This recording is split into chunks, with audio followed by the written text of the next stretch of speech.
हमारे middle class parents आपको humanities नहीं लेने देते हैं, कॉमर्स रिलक्टेंस के साथ लेने देते हैं। हमारे जमाने में तो और ज्यादा रिलक्टेंस होता था। till I was in school.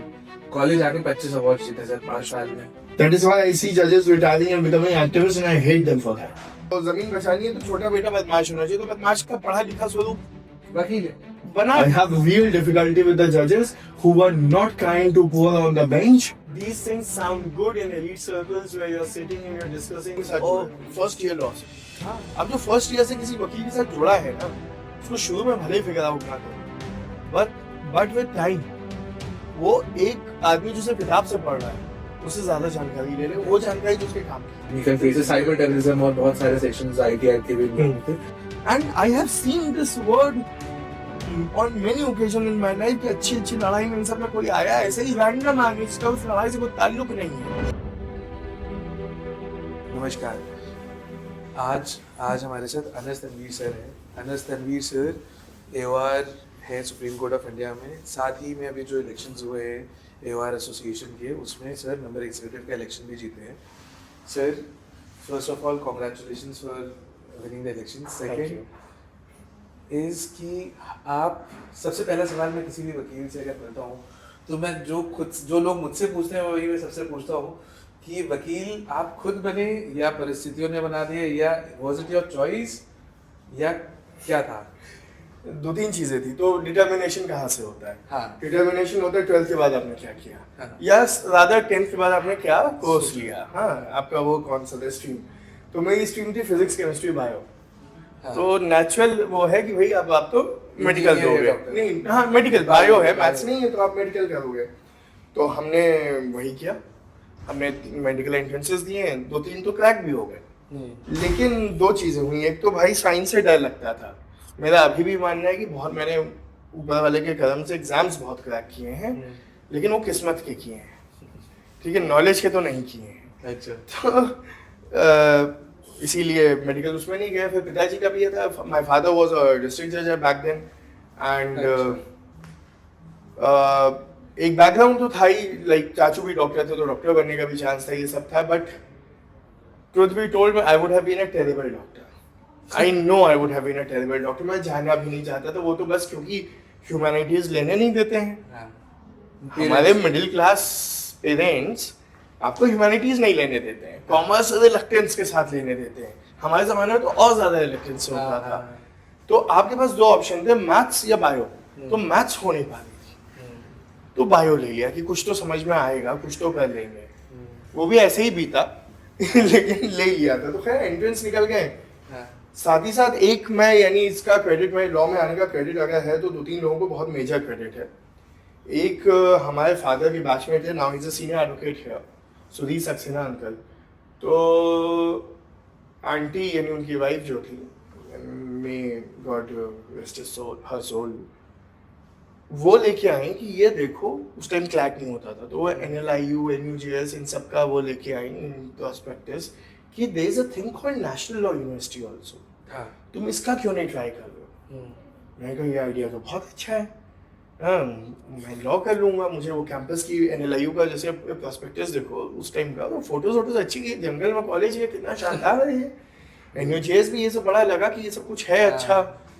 तो उस वजह से हमने लॉ एंट्रेंस दिया। तो सबसे पहले मैंने NUJS दिया था, तब अलग होते तो NUJS का जनवरी में होता था। तो इन द जनवरी ऑफ 2007 हाँ मैंने NUJS दिया।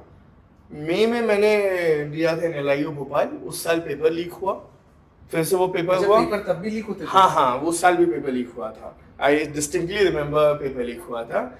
उसके बाद उसका री एग्जामिनेशन हुआ तो वो भी दिया, फिर RML NLU दिया। तो NUJS में वेटिंग में था, क्लियर हो जाता बाय द टाइम जब मई आया, क्लियर हो जाता। NLIU की वेटिंग कभी क्लियर नहीं हो पाई, और फिर चॉइस 2 था, RML या ये। बाकी NLS का तो पेपर ही नहीं दिया था, क्योंकि पता था कि ये तो कैसे होगा हमसे। सेम स्टैंडर्ड था मेडिकल में भी कि एम्स का तो दिया ही नहीं था, कि ये तो कहा किसी को उम्मीद नहीं, मुझे छोड़ो, किसी को उम्मीद नहीं थी मैं निकाल पाऊंगा। तो RML NUJS में चॉइस था, तो RML लखनऊ था, हम लखनऊ में पढ़े हुए थे। और बहुत जुवेनाइल बात लगेगी, लेकिन उस टाइम जुवेनाइल थे। तो दिमाग में पहला ख्याल ये आया कि मछली तो खाता ही नहीं हूँ मैं, तो मैं कलकत्ता जाके करूँगा क्या। पर लखनऊ कैसे छोड़ा जाए? I know it sounds juvenile, नहीं but please understand at that time I was a juvenile. जब मैं भी हाँ। लॉ स्कूल चूज कर रहा था तो मेरे पेरेंट्स ने भी यही बोला कि साउथ नहीं भेजेंगे कि तुम नहीं खा खाना पाओगे। क्या खाओगे? सही बात है। हम लोग से ज्यादा हमारे पेरेंट्स यही सोचते थे। हमारे पिताजी का भी ये कहना था कि लखनऊ लखनऊ है, अपना हाँ। शहर है, यहाँ रहो। प्लस कैंपस बहुत अच्छा था। And हाँ, वो हम- बहुत बाहर बना हुआ है। हाँ। तब तो उस टाइम तब बाहर था, अब तो वो शहर है। अब तो शहर हो हाँ, गया है, और लेकिन- उस एरिया में मेरा घर है, मेरे पिताजी का घर है, यानी पिताजी ने वहीं घर बनवा लिया। तो मैं यही कहता हूँ कि वो एरिया आशियाना कहलाता है लखनऊ में। हाँ। उसको डेवलप करने में अकेला हाथ आरएमएलए नहीं लगा है। हम लोग सेकंड बैच थे तो हम बहुत ज्यादा क्रेडिट लेते हैं, हाँ। क्योंकि हमने उसे कॉस्मोपॉलिटन बना दिया था। नहीं, वहाँ मेरा एनएलयू का एग्जाम जो मैंने क्लैट दिया था वो उसी के आसपास हुआ था। अच्छा, हाँ, तुमने कब क्लैट किया? मैंने 2015 में। हाँ, तो 2015 2007 में भी एक चेंज ये हुआ था कि पहली बार कंप्यूटर सीबीटी आया था, हम्म, कंप्यूटर बेस्ड एग्जामिनेशन, और मुझे क्लैट में कुछ आरएमएल नहीं कराया तो उस साल? नहीं। अच्छा। ये मुझे एग्जैक्टली याद नहीं, क्योंकि मेरा कोई इंटरेस्ट नहीं था लॉ में। हाँ, अच्छा। मेरे घर वालों ने सिचुएशन ऐसी बन गई कि मेरे को लॉ में आना पड़ा। मेरा तो इंटरेस्ट हमेशा से बीकॉम करना था दिल्ली यूनिवर्सिटी से। देखो, लॉ में आने की सिचुएशन बन गई, वो तो सिचुएशन 2-3 केसेस में बनती मेरे हिसाब से। हाँ। पहला कि परिवार से लॉ वाला कोई संबंध है, दूसरा कि लड़के से उम्मीद नहीं है। नहीं, तीसरी भी एक सिचुएशन होती है, घर वालों पे मुसीबत हो। घर वाले वकील- हम लोग हो सकता है 2015 आते आते जमाना बदल गया, लेकिन वकील बनाना बहुत नहीं हमारे अंत की बात होती थी। हाँ बिल्कुल, लेकिन हमारे सिचुएशन में था कि 2-3 केस ऐसे हो गए कि मतलब हम लोग मतलब पॉलिटिकली मेरी फैमिली एक्टिव है, तो वो 2-3 अच्छा। केसेस ऐसे हो गए हाँ। कि सीबीआई ईडी सबसे हाँ, डील तो करते ये करते ये हमारे पूर्वांचल में कहते, छोटे बेटे हो तुम घर के? हाँ हाँ, तो हमारे पूर्वांचल में कहते हैं कि घर का छोटा बेटा बदमाश होना चाहिए, हाँ अगर जमीन बचानी, क्योंकि हम लोग की तरफ तो जमीन की ही लड़ाई रही है हमेशा से। तो जमीन बचानी है तो छोटा बेटा बदमाश होना चाहिए, तो बदमाश का पढ़ा लिखा स्वरूप वकील है। बना दिया गया है नहीं, वकील बदमाश थोड़ी, वकील तो शरीफ इंसान है। से कोई यही कहा जाता है ना कि पुलिस से सब डरते हैं लेकिन वकील नहीं वकील डरता। नहीं रहता। और हमारी जमीन पे कब्जा, क्योंकि यूपी का एक बहुत बड़ा ट्रेंड है कि जमीनों पे कब्जा हो जाता है, तो हाँ। वकील की जमीन पे कब्जा करके कैसे कराओगे? मेरा एक दोस्त लिटिगेशन से जुडिशरी गया, बहुत अच्छा दोस्त है मेरा। हाँ। उसका रीजन यही था कि भाई अगर मैं जज नहीं बना तो हमारी जमीनें चली जाएंगी। हाँ बस वही। ये यूपी में, पूर्वांचल का वो भी था कि हमारी पूर्वांचल जमीनें में, पूरे चली यूपी में, अवध में भी, जैसे आप लखनऊ हाँ। से हैं, मैं कानपुर से हूँ, तो अवध का भी एक बहुत बड़ा सेगमेंट ऐसे ही चलता है। कानपुर में तो बहुत बड़े बड़े कांड हुए, अभी भी बहुत बड़ी बड़ी। हाँ, कानपुर अच्छा है। देखो, गंगा बेल्ट का एक मसला है, मुझे जो लगता है कि यूपी में आते ही गंगा बेल्ट को कुछ हो जाता है। तो स्टार्ट फ्रॉम कानपुर, इलाहाबाद, बनारस, बलिया, हाँ 4 बहुत बदमाश शहर है। मैं बहुत गर्व है मुझे कि मैं बनारस से हूँ, लेकिन मैं जानता हूँ कि वो जो बुद्धि है वहाँ की, बदमाश गुंडई वाली से बात नहीं कर रहा नहीं, हूँ, नहीं, नहीं। बदमाश उसकी कि जो एक धुरी पे दुनिया चल सकती है, हम उस धुरी पे तो चलेंगे ही नहीं। नहीं चलेंगे। हाँ, ये कैसे मान ले? हाँ, अभी कोई तो मैं देखा, जैसे बनारस का ना एक बड़ा पॉपुलर हुआ है, ये नहीं, मुझे इतना चिल शहर लगता है वो। बनारस में सड़क पे लड़ाई हो रही है, बड़ी संगीन लड़ाई हो रही है, कोई मारा मारी गाली गलौज चल रहा है, पीछे से एक आदमी आएगा कहेगा जायदा हाँ जायदा। हाँ। वो जायदा इतना, यानी उस लफ्ज को गांधी पीस पुरस्कार मिलना चाहिए हाँ कि अच्छी अच्छी जगह वो पीस क्रिएट कर सकता है, शांति ला सकता है। जायदा कि कोई बात नहीं, छोड़ो, छोड़ो। जाने दो।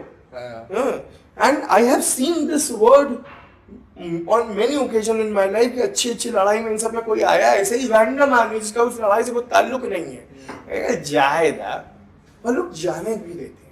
अब शायद मुझे बनारस छोड़े भी वक्त हो गया, हो सकता है अब ना जाने देते हो, गर्मी हर जगह बढ़ गई है, लेकिन पहले तो जाने के लिए अच्छे चला जाएगा, ये वाला हिसाब वो है। यूपी का माहौल ही ऐसा हाँ, है। और वो मुझे बहुत पसंद है कि ये यूपी की ये गंगा बेल्ट जो है, इसकी जबान, क्योंकि नफासत तो लखनऊ की है।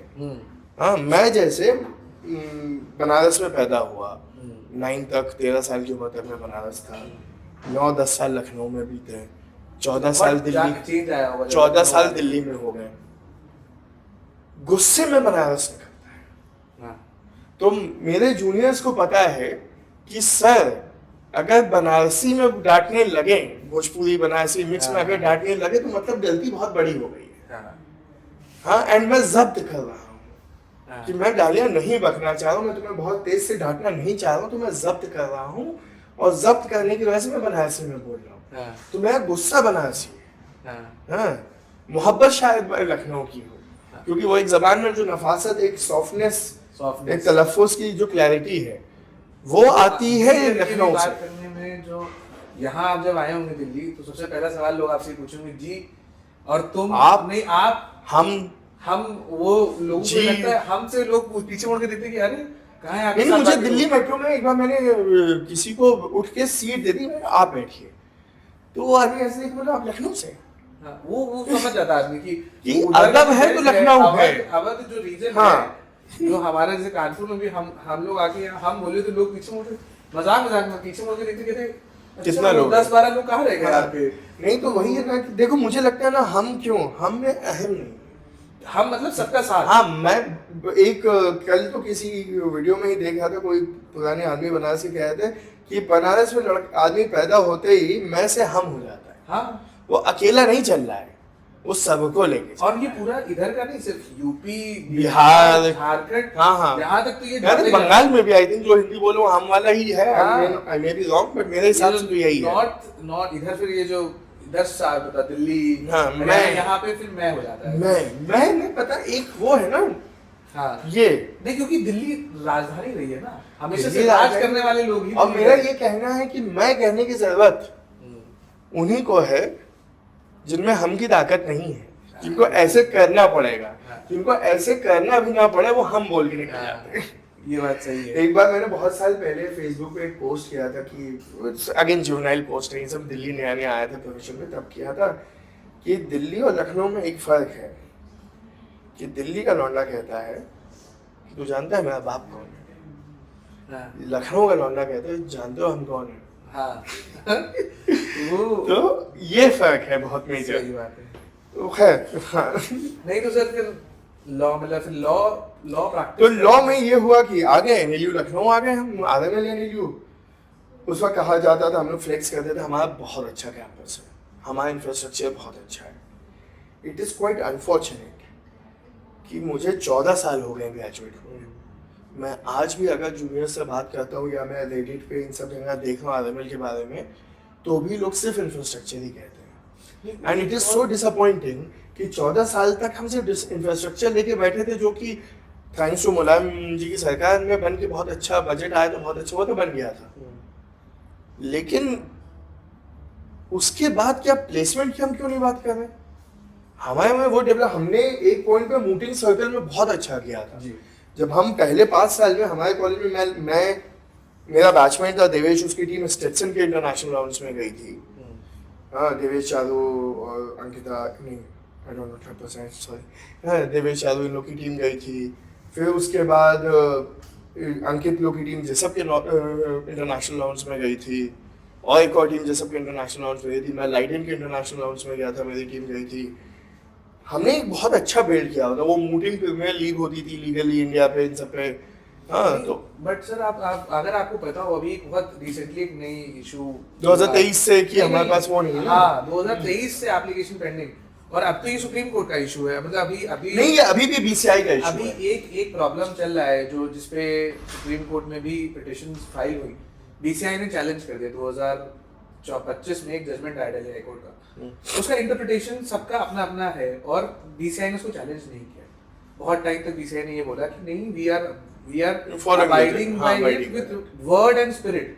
Every word and spirit has to be। बहुत सारे बच्चों का क्लॉज हो गया, बहुत बड़ा इशू हो गया उस पे, बट बीसीआई ने इस चीज को लेके एक उन्होंने बहुत सालों से वो एक इशू फ्लैग कर रहे हैं कि there is a lack of infrastructure means the buildings and all, but the teaching infrastructure, yes, teachers not available, like you rightly pointed out, RML NLU के बाद अगर आप किसी भी NLU में देखिए तो teaching, this is not what I से, बीसीआई ने अपने लेटर में लिखा है when they address it to national law universities that your professors are more inclined towards activity where they can earn money. Yes.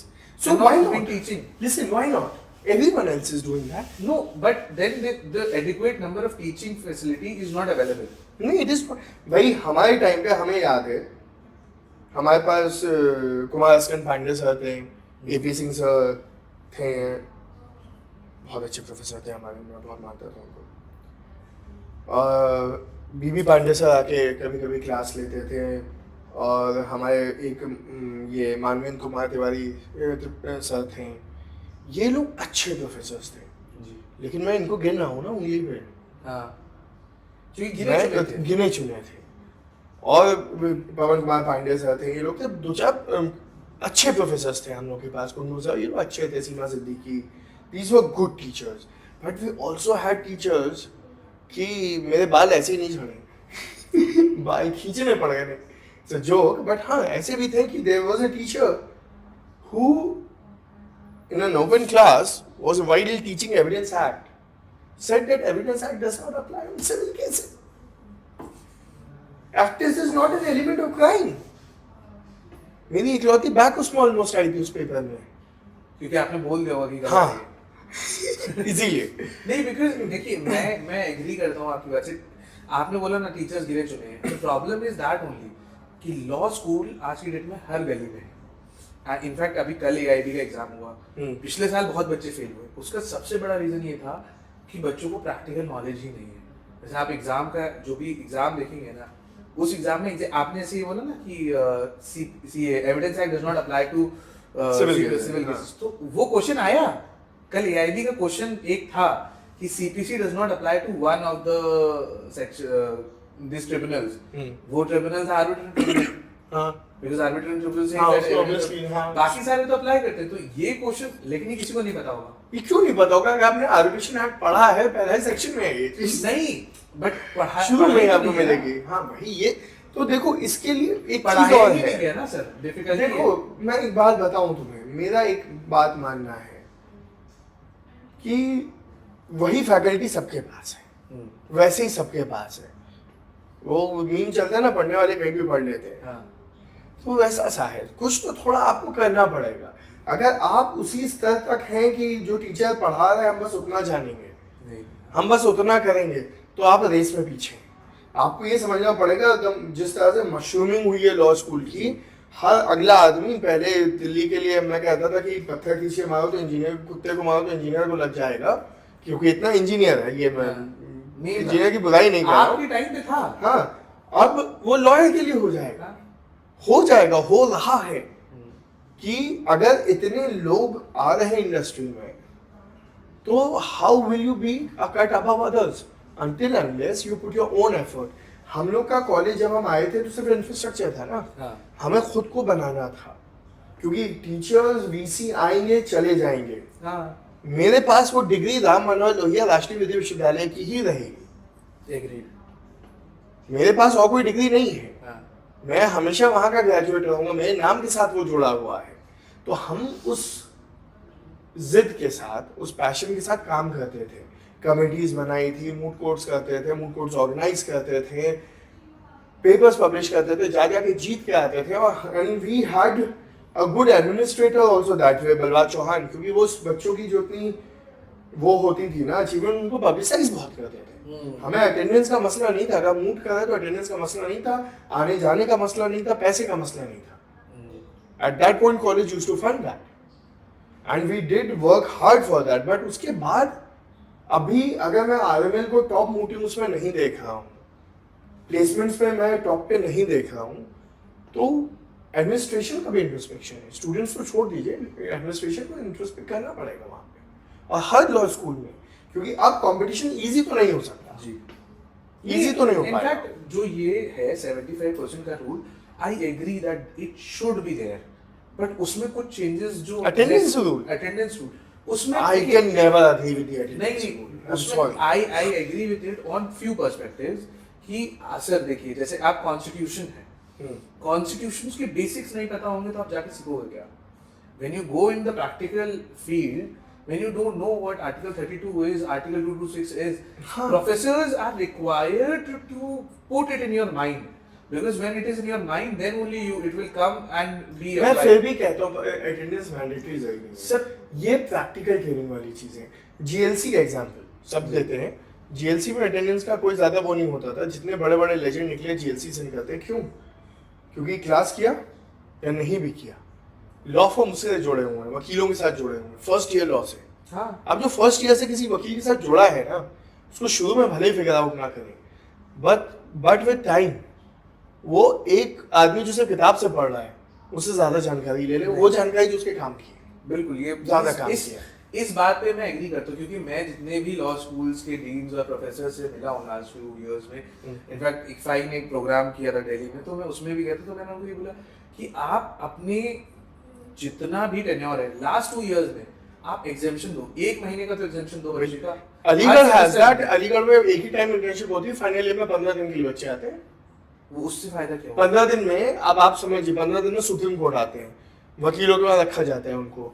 अब सोचो 15 दिन में 2 हफ्ता, हाँ 4 दिन गए सैटरडे संडे, हाँ ठीक है, वीकेंड में हाँ गए, फिर 4 दिन गए मिसलेनियस डे, जिसमें सुप्रीम कोर्ट में इंटर्न्स अलाउड नहीं होते हैं। नहीं तो मेरे ख्याल से ट्यूसडे को भी नहीं अलाउड होते। ट्यूसडे अलाउ होते हैं, मंडे फ्राइडे, अगर ट्यूसडे में मिसलेनियस डे डिक्लेयर हो गया फॉर सम रीजन, तो जो भी मिसलेनियस डे है ट्यूसडे को भी अलाउड नहीं किया था। तो ट्यूसडे में भी खत्म हो गया क्या? मेरे ख्याल से सिर्फ वेडनेसडे और थर्सडे रह गया सर। तो आपके पास 4 दिन बचे 15 में से, जिस दिन आप कोर्ट आओगे। 15 दिन में आप किसी के ऑफिस में बैठ के 15 दिन में तो हवा लोगे कि क्या चल रहा है, तब तक आपका जाने का वक्त आ गया। तो क्या पॉइंट है इस इंटर्नशिप का? मिनिमम 1 महीना, मैं कह रहा हूँ मिनिमम, मैं तो 3 महीना कह रहा हूँ। 1 महीना तो सर 4th 5th ईयर में एग्जेम्पशन देना चाहिए कॉलेज के बिल्कुल टाइम पे, देना चाहिए, ताकि बच्चों को जाके एटलीस्ट वो एक्सपोजर मिले। Until unless कॉलेज गारंटी ले रहा है कि हम 100% प्लेसमेंट कराएंगे, 0 डे प्लेसमेंट देंगे, बहुत अच्छी वो नहीं प्लेसमेंट, करा। हाँ, तो फिर बच्चे को अपना करने दो, क्योंकि उसको जिंदगी बनानी है। क्योंकि प्रॉब्लम क्या है ना, प्रॉब्लम स्टार्ट ही यहीं से होती है कि 1 महीने का जो अगर नहीं लेते हैं उनको जो अपॉर्चुनिटी, जैसे आई वाज वेरी लकी, मेरा क्लासेस एक फिक्स टाइम है जितना आवर्स पढ़ाना है कॉलेज को, तो मेरी क्लासेस को सैटरडे संडे एडजस्ट कर लिया गया था। सुबह 8 से लेकर शाम में 5 बजे तक हम लोग 2 दिन में 5 दिन की पढ़ाई करते थे। बट प्रॉब्लम क्या था, बेस्ट चीज क्या थी कि हम मंडे टू फ्राइडे हम इंटर्नशिप करते थे, तो I was already ahead of many हाँ, of the of people who course. Joined the profession at that. मैं अपने फाइनल ईयर में I join an office, 4th year के एंड होते होते I join an office in Lucknow. मैं court उठाना regularly शुरू कर दिया था, क्योंकि अटेंडेंस स्ट्रिक्ट थी, लेकिन चूंकि मैं एक्टिविटीज में था कि कॉलेज का इसका कन्वीनर हूँ, इसका मेंबर हूँ, इसका ये हूँ, ये ऑर्गेनाइज करा, वो ऑर्गेनाइज करा, तो मेरे पास अटेंडेंस रहती थी। हमारे वहाँ एक अच्छी पॉलिसी थी कि अगर आप कोई इवेंट में जा रहे हो तो उसकी अटेंडेंस मिलेगी। आपके वहाँ अगर आप कोई इवेंट ऑर्गेनाइज करवा रहे हो तो उसकी अटेंडेंस मिलेगी। The attendance you are losing you will get that. अब उस पर एक वो लगा दिया है कि 1 हफ्ते से ज्यादा की नहीं मिलेगी, इससे ज्यादा की नहीं मिलेगी। आई थिंक ऐसे कैप्स बहुत कॉलेजेस में आ बहुत रहे सारी हैं। जगह, मतलब जैसे मेरा भी ये था कि जब मैं बोलने से बहुत हेजिटेट करता था, मतलब I never participated in a debate competition till I was in school.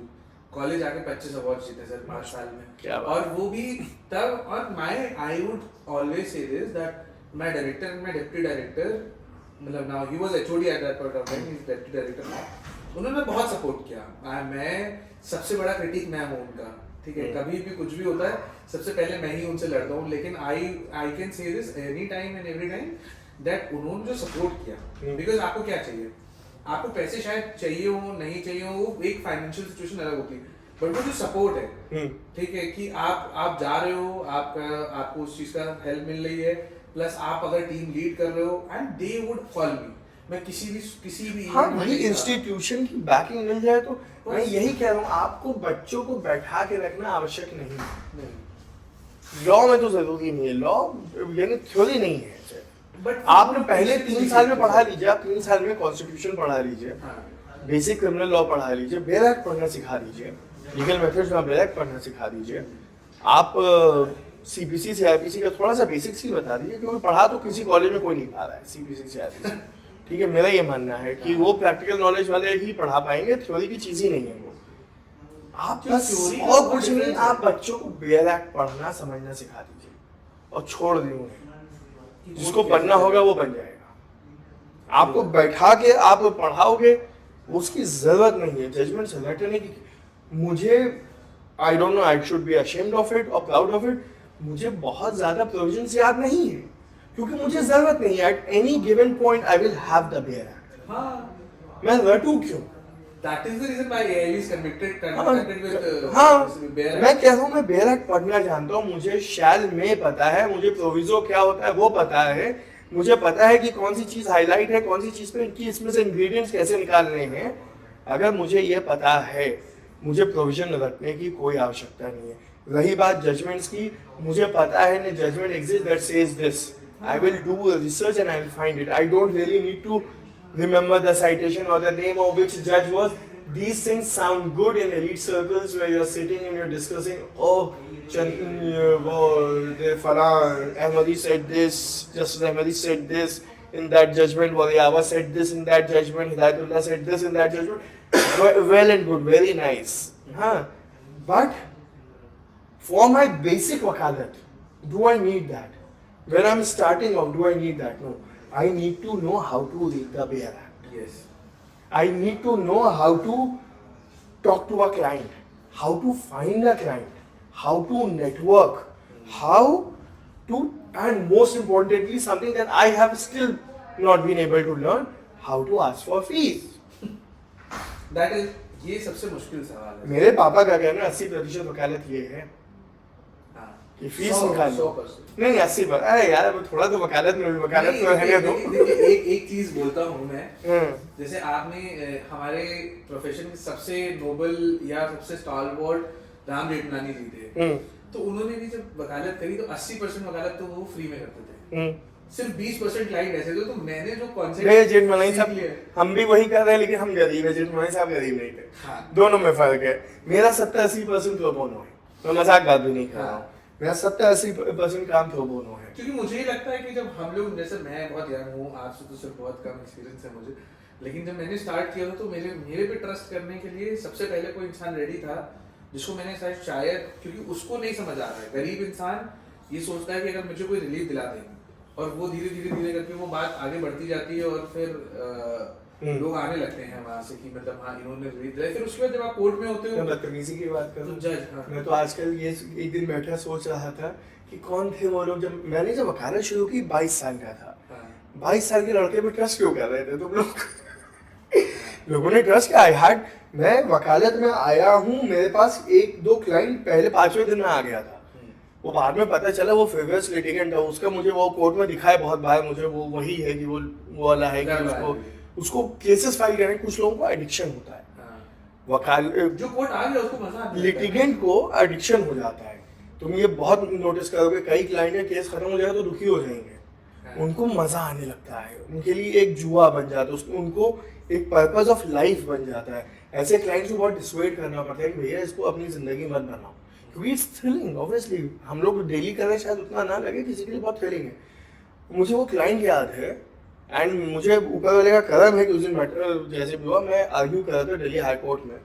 हाँ, पहला केस था, उसकी मदर की पेंशन वेंशन को लिया था, थोड़ा तो गड़बड़ था मामला, तो मैं उसे कर रहा हूँ, एंड एट वन पॉइंट जज वॉज आइटम 1 था, I still remember it was item 1, और मैंने 25-30 मिनट आर्ग्यू किया। उससे पहले मैं सुप्रीम कोर्ट रह चुका था, सुप्रीम कोर्ट में अपना केस नहीं था तब तक कोई, तो 1-1 मिनट मिलता था, है ना, ज़्यादा से ज़्यादा 1 मिनट 2 मिनट, हम लोग को उससे ज़्यादा नहीं मिलता था, अभी भी नहीं मिलता टू बी ऑनेस्ट ज़्यादा करके, तो आधा घंटा अभी आपको नहीं मिलेगा। अगर आपको यंग काउंसिल जाता है, हाँ, तो ये डिफरेंस अब आ गया है, अब आ गया, तब नहीं था कि जजेस बैठ के समझा रहे। I was there in the court, उन्होंने पूरा Deepankar Datta was there as justice Deepankar Datta, उन्होंने पूरा एक्सप्लेन किया उस बच्चे को, मतलब I think he was in first year of his enrolment, उसको पूरा उन्होंने समझाया कि अगर that's the greatness of the judge, because he wants him to argue. हाँ, और अभी जैसे अभी आपने देखा भी होगा, सुप्रीम कोर्ट ने एक रूल बना दिया है कि नो सीनियर,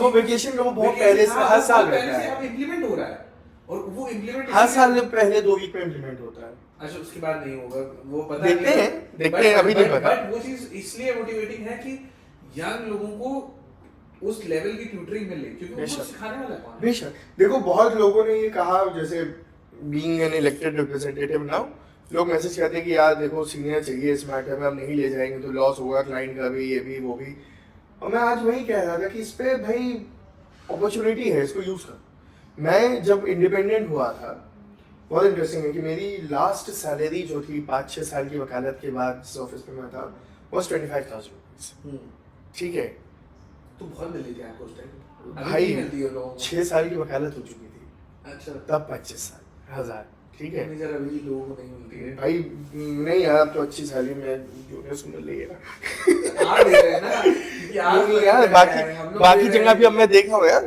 बहुत अच्छी चीज सैलरी लोग कमा रहे हैं, हो सकता है बहुत नहीं कमा रहे, लेकिन ठीक है 25,000 सैलरी थी। तो जब मैं इंडिपेंडेंट हुआ जनवरी ऑफ 2017 में, तो पहले महीने 2 मैटर आए, दोनों में 25,000 रुपये फीस मिली, 50,000 रुपया।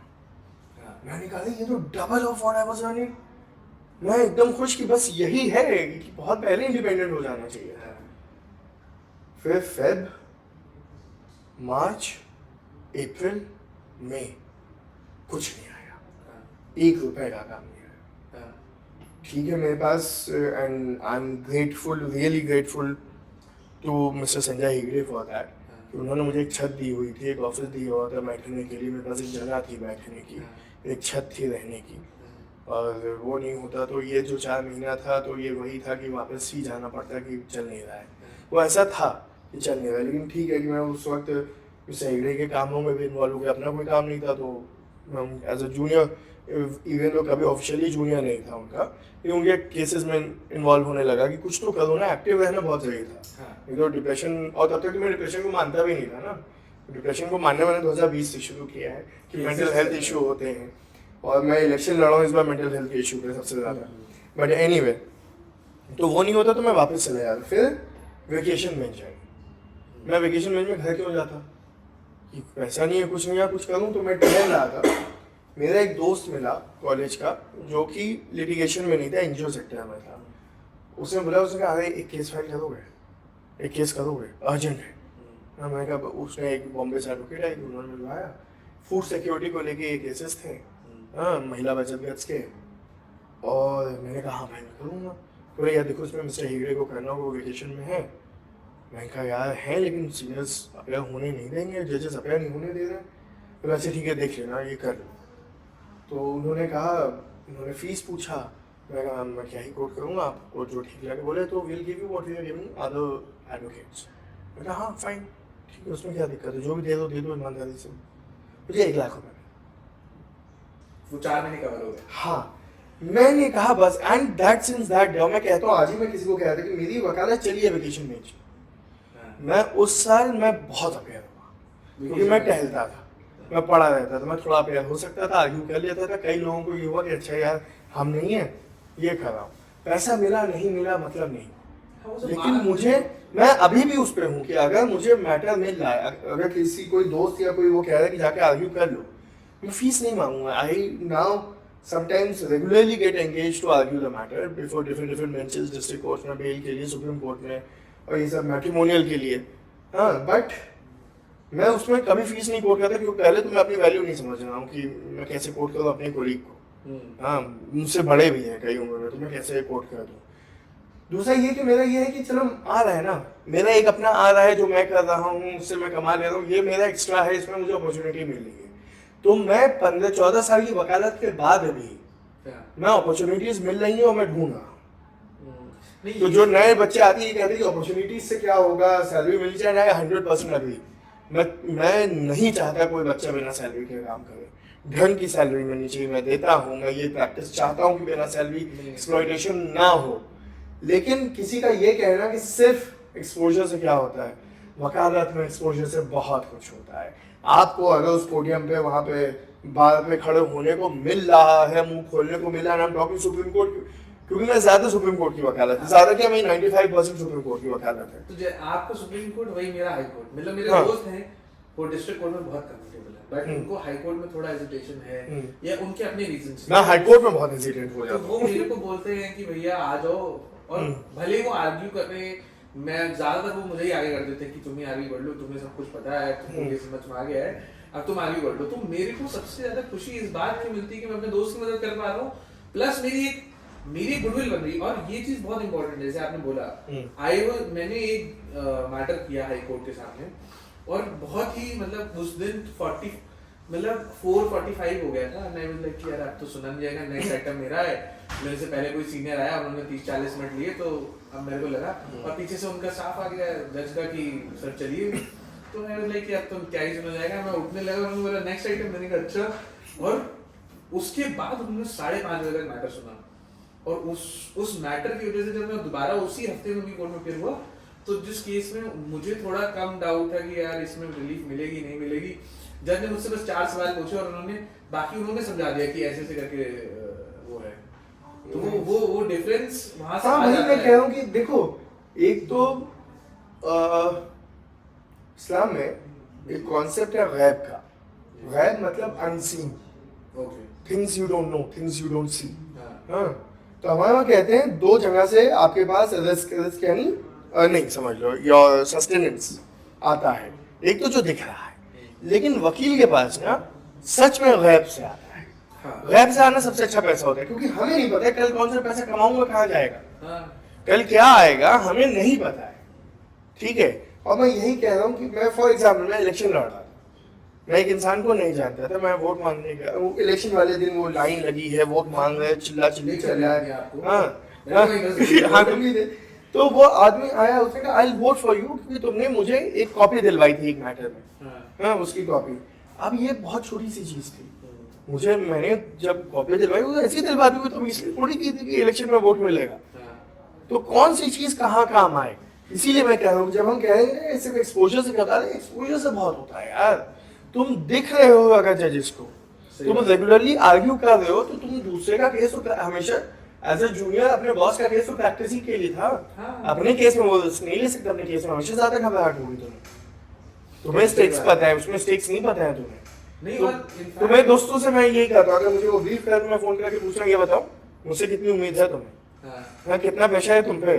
जब ये बोलते कि नहीं कोई उम्मीद नहीं, कोई प्रेशर नहीं, वैसा मैं कर दूंगा। प्रेशर डालोगे तो मैं मन नहीं है करने का। नहीं, जैसे आपने ये बात बोली तो मैं ना सुप्रीम कोर्ट में, मतलब मैं बहुत ज्यादा सुप्रीम कोर्ट नहीं करता हूँ ऑनेस्टली। मैं मेरा इंटरेस्ट क्रिमिनल साइड और सुप्रीम कोर्ट तक क्रिमिनल साइड में ना बहुत सब कुछ खत्म हो चुका होता है, और मैं हाई कोर्ट और डिस्ट्रिक्ट कोर्ट करता हूँ। तो मेरे पास एक मैटर आया लेबर लॉ से रिलेटेड, और मैं क्रिमिनल लॉयर, मैं रोज मारधाड़ वाले केसेस देख रहा हूँ, 307 302 या फाइट वाला क्राइम देख रहा हूँ।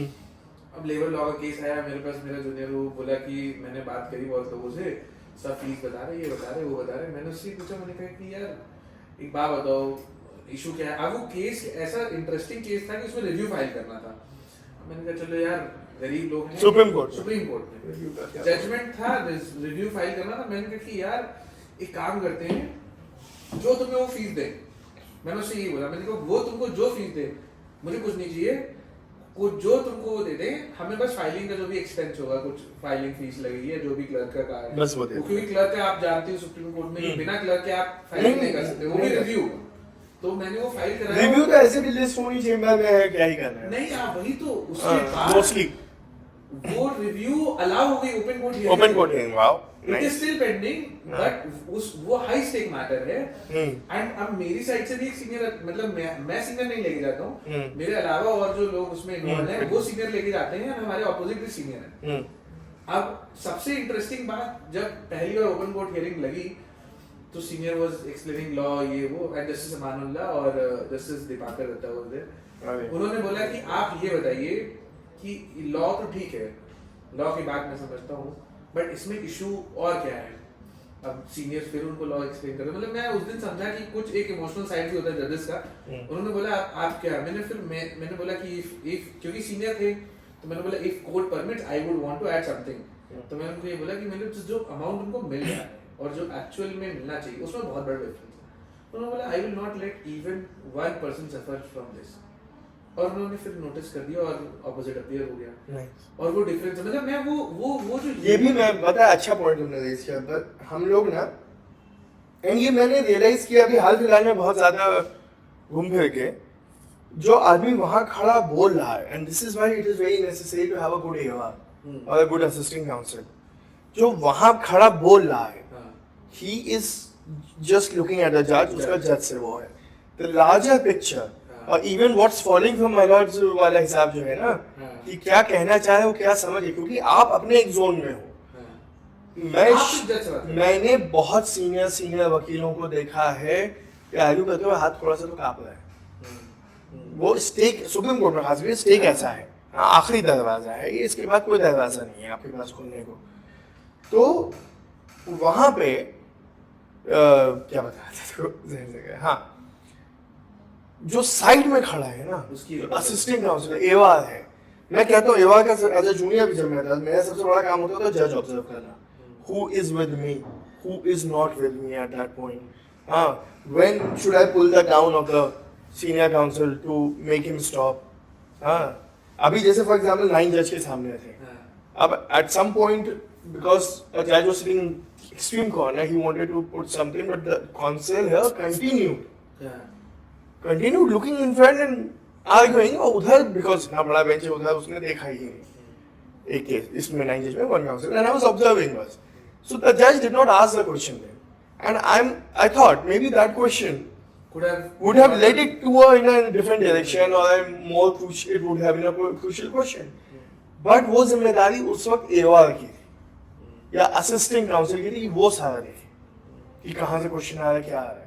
बहुत इंपॉर्टेंट जिम्मेदारी है। मैं इतना जानता हूँ कि मैंने 14 साल से असिस्टेंट काउंसिल एवार और ये सभी रोल में रहे, एंड मैं अब तो कई जजेस को ऐसे पढ़ लिया हूँ कि मुझे पता है कि इनके सामने क्या बोलना है अपने केस में, and it has those have been like जैसे अभी there's this judge I don't admire him, justice J.K. Maheshwari, अभी रिटायर होने वाले हैं, ठीक है,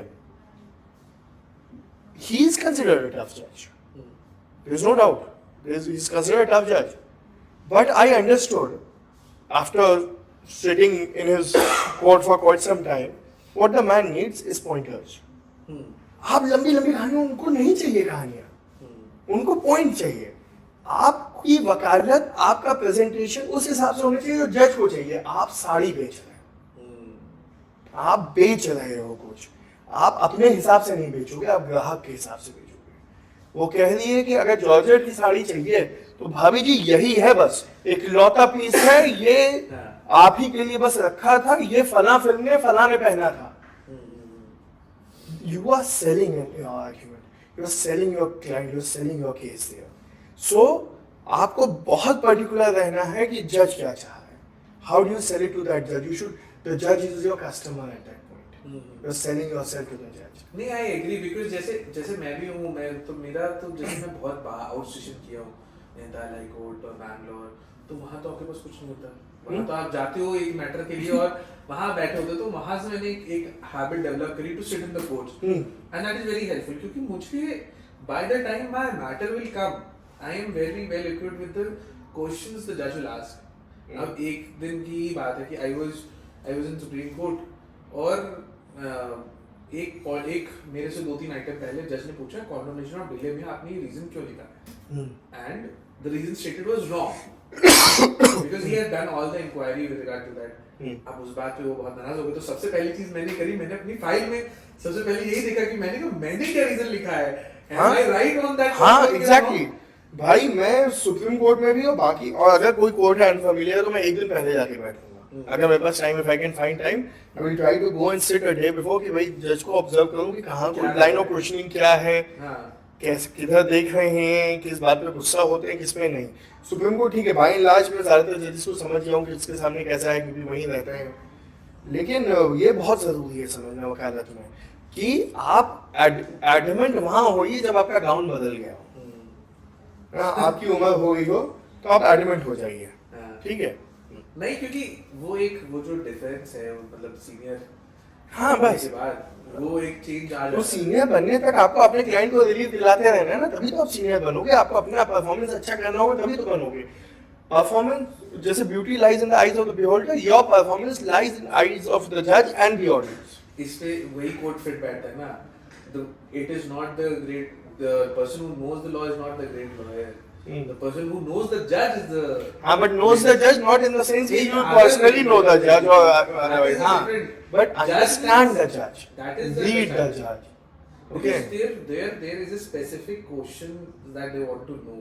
अब जैसे बहुत सारे केसेस ऐसे होते हैं जिसमें जैसे आप राइट्स के लिए लड़ रहे हैं, किसी के राइट्स के लिए लड़ रहे हैं, बहुत बार ऐसा होता है कि मतलब किसी का, मतलब जैसे आपकी प्रैक्टिस है तो आपने बहुत सारे सिटीजनशिप से रिलेटेड केसेस किए हैं, तो वहाँ आपको पता है कि मतलब मैं तब तक खड़े होकर बोलता रहूँगा कि माय लॉर्ड प्लीज कंसीडर, वो रिजेक्ट करना और मैं बोलता हूँ, और फिर उसके बाद मैं कोई ऐसा पॉइंट बोल जाता हूँ जिसपे अच्छा ठीक है दिखाओ, वो वापस देखो मेरे ख्याल से किसी भी वकील का सबसे अच्छा अचीवमेंट मैं ये मानता हूँ, सबसे बड़ा फ्लेक्स ये हो सकता है कि जज साहब ने फाइल फेंक दी हो and you argued so well कि भले ही नोटिस ना हो लेकिन जज साहब को वो फाइल वापस उठानी हाँ पड़े, वही मैं कह रहा हूँ, वो वाला जो चीज है वो एक अलग थ्रिल है, इससे बहुत शानदार और थ्रिल है।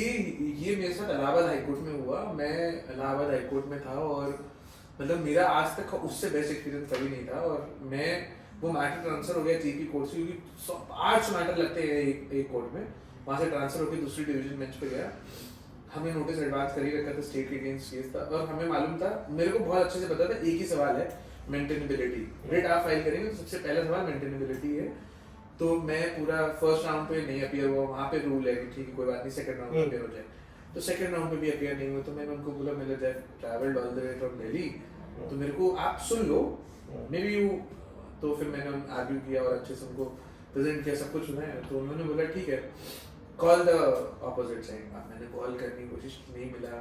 उन्होंने फिर अपने स्टाफ को बोला कि वी लियर, एक ही मैटर बचा था मेरा लंच के बाद। उन्होंने लंच के बाद, अब लंच के बाद पूरी टीम 8-10 लोग, 2-3 सीनियर्स, भी बहुत बड़ा ऑर्गेनाइजेशन है, मतलब यूपी सीडा एक बहुत बड़ा ऑर्गेनाइजेशन है यूपी का, तो बहुत पैसा उनके पास खर्च करने के लिए, इंडस्ट्री का इतना बड़ा ऑर्गेनाइजेशन है। तो उनके 2-3 सीनियर्स और वो लोग लंच में डिस्कस कर रहे हैं कि अभी तो लंच खत्म होते ही हम तो बोलेंगे कि मेंटेनेबल ही नहीं है पिटीशन, ये वो।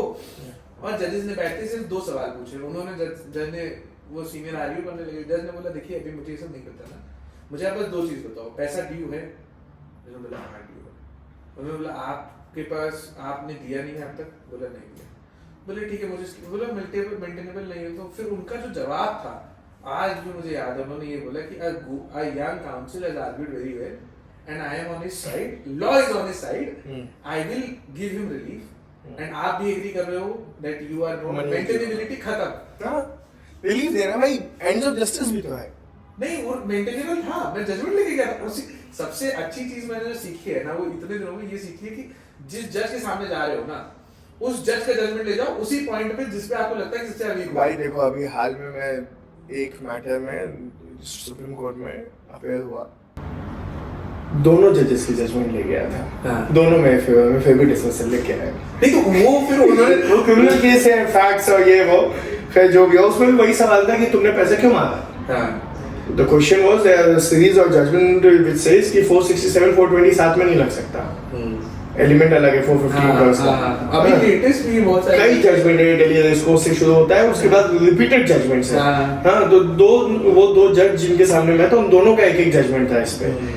मैं वो दोनों जजमेंट लेके गया था। तो उस दिन आगे लेकिन उस दिन सवाल ये हुआ कि तुमने पैसा लिया, वापस क्यों नहीं किया। ये बात तो क्वेश्चन अलग है कि लीगल कि 420 467 साथ हो सकता है, 417 साथ हो सकता है कि नहीं, तुमने पैसा क्यों नहीं दिया।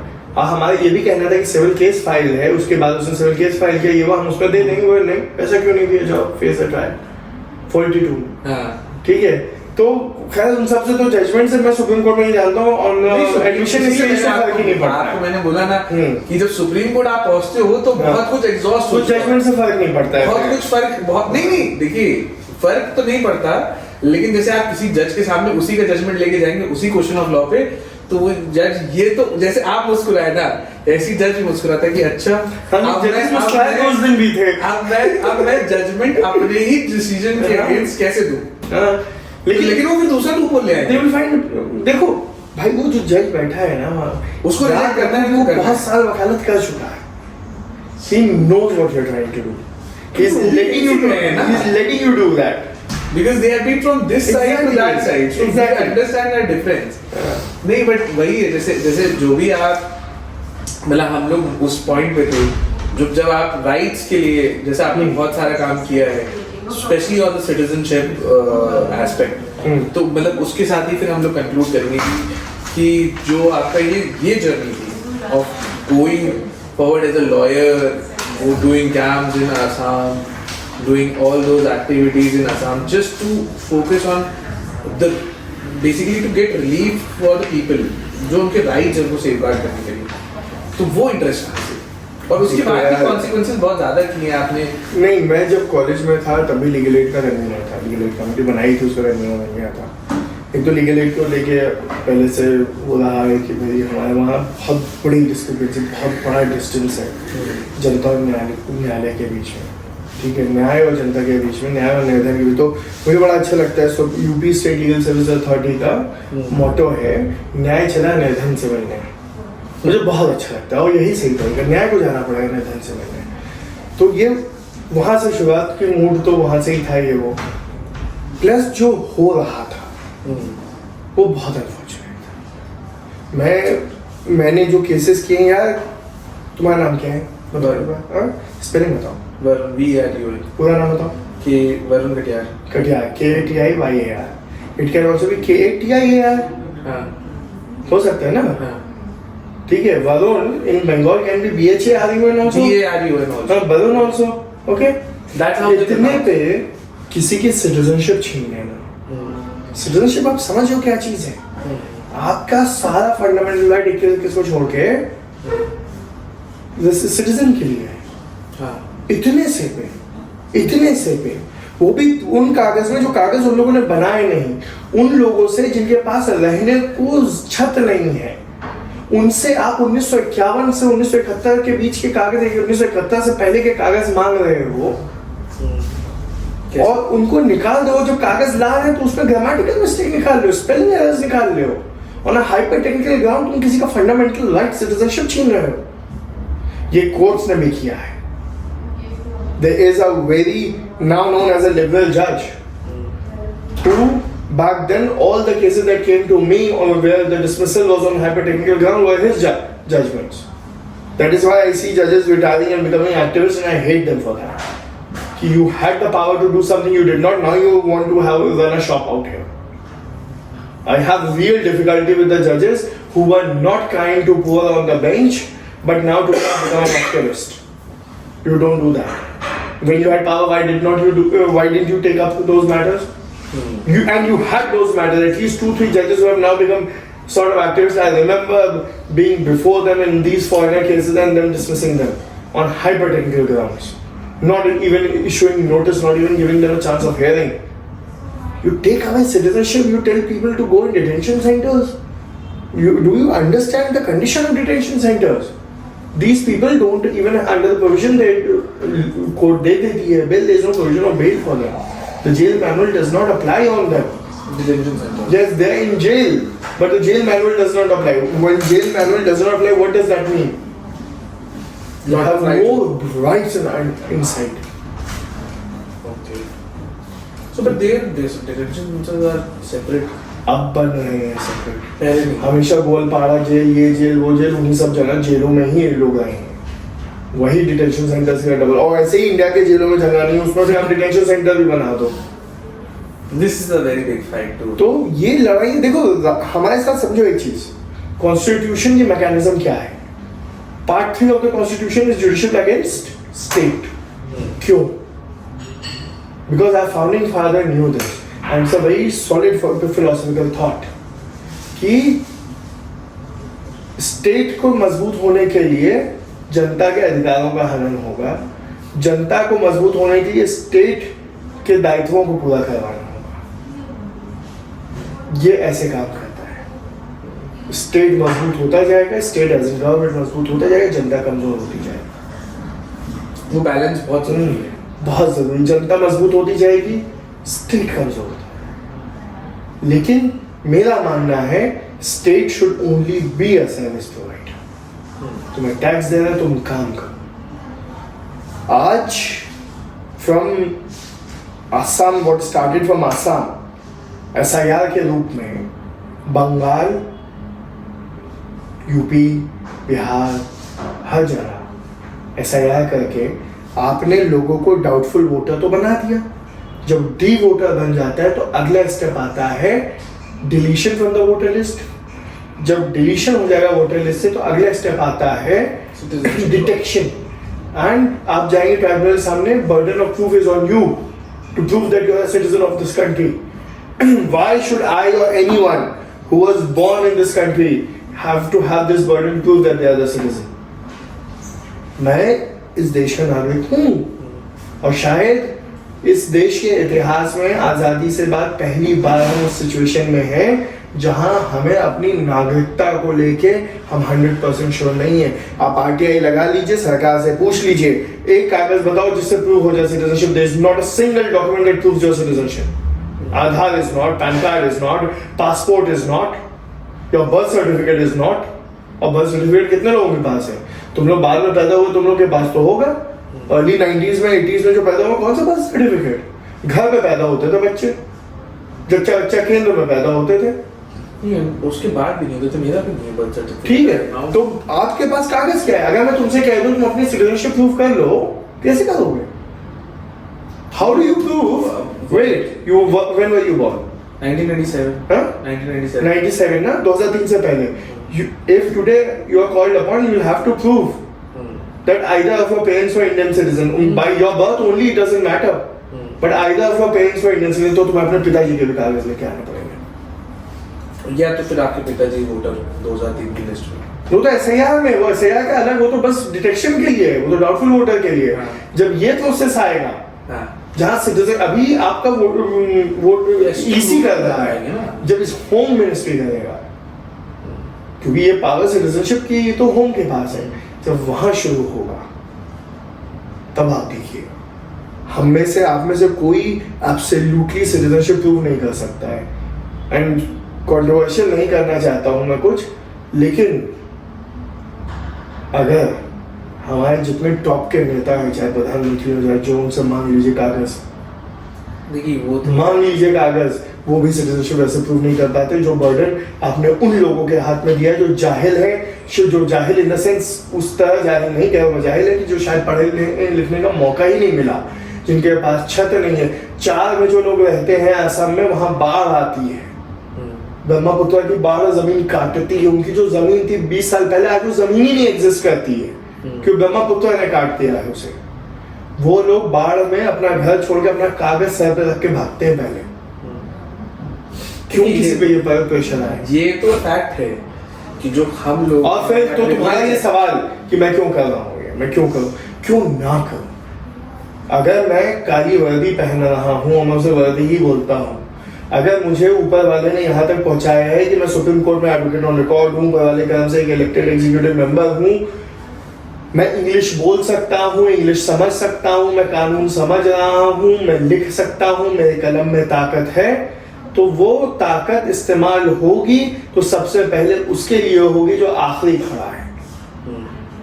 The last, the lost and the least, इनके लिए हमेशा। और ये हमारी ड्यूटी, हम पैसा लाख कमा लेंगे यार, पैसा आएगा, मेरे पास पैसा भी यहीं से आया, क्योंकि मैंने अपनी जिंदगी में ऐसी मुसीबतों से निकला हूं, वो तब तक नहीं निकल सकता था कि जब तक लोगों की दुआएं साथ ना हुई। तो मैंने इन केसेस से पैसा नहीं कमाया। इनके अलावा बहुत, मैंने आज तक, मैंने 27 साल की उम्र में, मैं प्रांजल संजय सर के गाइडेंस में हमने बनाया मॉब लिंचिंग के खिलाफ कानून, सुप्रीम कोर्ट से उसे पास करवाया, पुणे वाला गाइडलाइंस कहलाती है वो हमारा बनाया हुआ है 27 साल की उम्र में, 27-28 की उम्र में वो बनाया था। ठीक है, उसके बाद बुलडोजर, हिजाब, वक्फ, मदरसा, इनमें से किसी केस में मैंने पैसा नहीं लिया और मैं कभी कॉज नहीं हारा, कभी कॉज नहीं हारा। क्यों? क्योंकि यार जब आप पैसा बनाने लगोगे तो ऊपर वाला आपको पैसा देने लगेगा, मिलेगा। लेकिन जहां आप लोगों के अधिकार के लिए खड़े हो ना, और अधिकार से ज्यादा जहां वहां खड़े हो जहां एक फोर्स अपने को समझ रही है कि वो जो चाहे कर सकती है, और आपको उस फोर्स को, जो वाकई एक मैसिव फोर्स है जिसके पास सारी शक्तियां हैं, सब कुछ है, उसको एक अधने से इंसान को सिखाना पड़ेगा कि संविधान सर्वोपरि है, कि तुम कुछ भी हो संविधान से ऊपर नहीं। ठीक है, तो वो करने में तो थ्रिल भी होता है, वो मेरी पावर है, वो मेरा नशा है, to tell the authority that whosoever you are not above the constitution. And who am I? I have the constitution. That constitution was written for me. I am the citizen. And in democracy, I am supreme. नहीं, I agree with this point. Academic लग रहा है ना? नहीं, ये जो point है ना, कि देखिए एक सबसे बड़ा तो एक ये फैक्ट है कि आज भी जस्टिस गरीब के लिए एग्जिस्ट नहीं करता। नहीं करता है, नहीं। अरे सुप्रीम कोर्ट में कितना आप आता है? मेरे पापा, मैं दिल्ली नहीं आना चाहता था, मैं कसम से नहीं आना चाहता, तो मुझे शहर से डर लगता, बहुत भीड़ है। लखनऊ की पेस, बनारस की पेस अलग है, दिल्ली की पेस अलग है, मुझे इसकी पेस से डर लगता था। अब मैं खैर आ गया उस पेस में कि मुझे बहुत डर लगता था इससे। मेरे पापा ने मुझसे एक सवाल पूछा कि तुम यूपी से कितना वकील जानते हो सुप्रीम कोर्ट में। मेरे दिमाग में उस टाइम 2 नाम आए थे, the Dwivedi brothers and Prashant Bhushan. मैं सच में नहीं जानता था किसी। तो उन्होंने कहा इनकी फीस क्या होगी, तो बोले कि तुम्हारा पड़ोसी कैसे पहुंचेगा सुप्रीम कोर्ट, तुम्हारा यूपी का आदमी कैसे पहुंचेगा सुप्रीम कोर्ट, कौन लेके जाएगा उसे। तो इसलिए फीस आज तक कोई बंदी फीस नहीं है मेरी कोई बंदी फीस नहीं है। और मेरा यह है कि भाई एक्सेस तो दो, आने तो दो। गरीब को का अधिकार है भाई, सबसे पहला अधिकार गरीब का है इस देश में, हमेशा रहेगा। एटलीस्ट हमें तो ये मानना चाहिए, एटलीस्ट इसकी कोशिश करनी चाहिए। माना किताबी बात है, मैं जान रहा हूँ दुनिया की चोट में ये चोटिल हो जाएगा, लेकिन कोशिश तो करो। किताबी बात नहीं सर, करने को इम्प्लीमेंट किया जा सकता है। नहीं, जिंदगी खत्म हो जाएगी, हम तो मर जाएंगे, अगली जनरेशन आएगी, वो भी उम्मीद करता हूँ उसमें 10 आदमी आएगा जो सोचेगा ऐसे ही और वो करेगा, वो भी मर जाएगा। कहीं ना ये स्ट्रगल चलती रहेगी, लेकिन ये स्ट्रगल जिस दिन खत्म हो गई तब बहुत बुरा हो जाएगा। ये स्ट्रगल चलने दो, तुम जीत शायद कभी ना पाओ, लेकिन स्ट्रगल ना लो, ठीक है। तो बस वही कि करते रहेंगे, लड़ते रहेंगे, और हमेशा ये लेके चलो। एक बड़ी अभी हाल में कविता पढ़ी, उसकी एक लाइन बड़ी अच्छी लगी है मुझे, मैंने 2-3 जगह ये बोला भी है, बल्कि जैसे महेश्वरी के फेयरवेल में मैंने उनको ये लाइन बोली थी कि जब भी कुछ अच्छा करो तो एक चीज़ का ध्यान रखो कि एक ये लाइन है बस कि अभी तो पग प्रथम कहाँ समाप्त साधन। तो बस इतना सा कि अभी बहुत बाकी रहेगा, अभी बहुत बाकी है। एक एक इंसान जिसकी मदद कर लो, तो मैं मजाक नहीं कर रहा हूँ। मेरा one of the closest to my heart cases कि फॉरेनर ट्राइब्यूनल में बहुत लंबी चौड़ी कहानी है उसमें, लेकिन एक लाइन को डिटेंशन सेंटर से निकाला। उसने एक फ़ोटो भेजी अपनी बच्ची के साथ, अपनी वो दुकान जो उसकी बंद हो गई थी, गुमती समझते हो? हाँ, तो समझते हो ना गुमती, हाँ टपरी यहाँ पे जैसे सर मैं पब्लिक के बीच में रहने वाला। हाँ तो नहीं, गुमती उत्तरांचल उधर गंगागढ़ समझती है। हाँ तो गुमती थी उसकी वहाँ पे, जिसमें पान वान कुछ भी जो भी बेचते हो, छोटे छोटे सामान नहीं, गाँव देहात में छोटी साबुन की टिकिया भी बेचे हैं, उसी में सिगरेट भी बेचे हैं, सब कुछ बेचे वैसी दुकान। तो उसके सामने, वो बंद दुकान के सामने अपनी बच्ची को फोटो के साथ फोटो भेजी थी। वो मैं वॉलपेपर था बहुत वक्त तक, मेरा पैरेंट दोनों का था वॉलपेपर बहुत वक्त तक। उसकी वाइफ आई थी, वो एक ब्लेजर लेके आई। वो ब्लेजर मुझे तब फिट नहीं होता था, आज भी फिट नहीं होता है, लेकिन वो एज अ ट्रॉफी रखा हुआ है। अभी एक केस जो 195 महिलाओं का किया, फीस का कुछ नहीं, वो आए 6 किलो मिठाई लेके आए थे, ठीक है। उसके अलावा एज लॉयर मुझे लगता है कि मिठाई तो हाँ बहुत आती है, मतलब हम लोग एक AI से बना के बड़ा सा पोस्टर, इतना बड़ा पोस्टर फ्रेम करा के लेके आए मेरा, AI से बना के, क्योंकि फोटो मैं क्यों दूं किसी को। उन्होंने मांगा था, मैंने ध्यान भी नहीं दिया कि फोटो या क्या बेवकूफ़ी की बात है, क्यों फोटो मांग रहे हो वकील का। मैं इस सब से थोड़ा रिलक्टेंट भी रहता हूँ, लेकिन वो लेके आए। वो अब वो है रखा, मुझे कहाँ लगाऊंगा पता नहीं है, लेकिन वो है। वो मिठाई तो सर, मिठाई तो एक डब्बा बचा आके मुझे लगता है कि एज ए लॉयर हाँ। हम लोग जीतते तब नहीं है जब, क्योंकि हम लोग भी ऐसे ही केस कर रहे थे, वो यंग बच्चे और पता नहीं कैसे इन्फ्लुएंस हो गए, गलत इन्फ्लुएंस में चले गए जीजीपी में। और मुझे लगता है कि शायद उस टाइम पे ये भी था कि जजेस, जो जुवेनाइल बोर्ड के जो मजिस्ट्रेट भी थे, जुडिशियल मजिस्ट्रेट, उनका भी ये ओपिनियन था कि इस केस में आपको असिस्ट करना पड़ेगा। और उन बच्चों को हमने 1 महीने और रहने दिया जुवेनाइल सेंटर में। क्यों? क्योंकि उनको उसकी जरूरत थी, काउंसलिंग की जरूरत थी, और उस काउंसलिंग के बाद वो बाहर निकले। आज उस बच्चे का AMU, जितने भी टॉप लॉ एग्जाम्स है ना, सबके एग्जाम्स में ऑलमोस्ट क्लियर हो चुका है बच्चा। मतलब एक बच्चा, क्योंकि वो 12th क्लियर था, उसने सारे एग्जाम्स ऑलमोस्ट क्लियर करे। मेरे को रोज रिजल्ट भेजता है कि AMU में मेरी 7th रैंक आई, और जामिया में भी उसकी कोई अच्छी रैंक आई, CUT भी लेके आया। तो वो मतलब अब बहुत अच्छा वो कर रहा है। तो मैं वही देखता हूँ कि मतलब, और उसके फादर जब आए, हम लोग सोचते थे, हम लोग के पास जो केस आया था तो यही बोल के आया था कि ये फीस नहीं दे पाएंगे, और बहुत टेक्निकल केस है, साइबर टेररिज्म और बहुत सारे सेक्शंस IT एक्ट के भी थे। तो हम लोग यही सोच रहे थे कि कोई बात नहीं, हमारे लिए भी एक लर्निंग एक्सपीरियंस है कि हम जुवेनाइल बोर्ड जा रहे हैं। जुवेनाइल बोर्ड में 376 या 302 या 307 नॉर्मल यही केसेस चल रहे हैं, हम सुन रहे हैं कुछ अलग नहीं था। ये कुछ अलग था। हाँ। और ये अलग होने के साथ साथ जब वो बच्चा बाहर आया तो उन्होंने आते ही पहले तो 5 अलग अलग पता नहीं कितनी मिठाई ले आए। अब हम लोग ये सोच रहे हैं कि ये क्यों लेके आए हैं, बट वो उसके फादर की खुशी थी। नहीं वो मिठाई, मैं लखनऊ में था एक बार, तो बनारस से कुछ क्लाइंट्स आए, तो लखनऊ यानी मैं यहाँ प्रैक्टिस किया, छुट्टी में गया था, तो वो एक मुझे बड़ा अच्छा लगा, वो बनारस में अन्नपूर्णा जी का मंदिर है। हाँ। तो अन्नपूर्णा जी का दिवाली के टाइम पे भोग चढ़ता है, वो हाँ। वो 56 भोग टाइप का। हाँ। फिर वो लेके आए थे हमारे लिए, नवरात्र का वो लेके आए पैर छुए, क्योंकि हमारी तरफ ये कल्चर, वो हमसे बड़ा आदमी था, लेकिन पैर छुआ तो हमने तुरंत, मैं कह रहा ये नहीं होनी, तो और नीचे सिखाया कि वो खुशी से छू रहा है। हाँ, मैं वो दौरा लेके आया, बताइए फीस मर गई, ये मिला है, तो मैं बेटा ये फीस से बढ़ के तुम ये समझ नहीं पा रहे हो कि उसने अपना कल्चर ला के तुम्हें दिया है, वो इस चीज को अपने क्लोज समझ कर ला के दिया। आम आते हैं भाई, मेरे कई क्लाइंट्स हैं जो अब केस भी नहीं चला, लेकिन आम आ जाते हैं, जो लखनऊ वाले हैं वो भेज देते हैं कि फेमस भी है ना।